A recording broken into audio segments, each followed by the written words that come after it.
Hi everyone, the Simple Dad here. In this video, I'll show you how to add stickers on your lock screen for your Samsung S25 Ultra. So on your Samsung S25 Ultra, if you want to decorate your lock screen with fun or personal stickers, then let me show you how to do this. So for this, we need to go ahead and open up the Galaxy Store. Within Galaxy Store, we need the Good Lock application. Install that, open it. And then from here, you want to go ahead and find LockStar. Go ahead and install that module. It'll take you to your lock screen, tap on LockStar, and then tap on stickers. Now here you can go ahead and create stickers from your gallery, or you can just use the stickers that you have created. So I've created this sticker. Go ahead and customize this, and I can basically put it anywhere I like. Once I'm happy, I'll press done. Then I'll go ahead and lock my screen, and then I'll wake it up and I'll see sticker on my lock screen.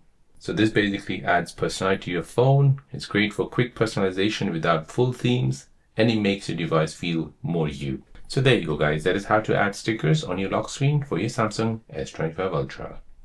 If you're new on the channel and you want to find out more about your iPhone, your Android phone, or any other social media apps, then don't forget to subscribe to this channel to become a part of the Simple Dad community. Hit the like button if you find this video useful.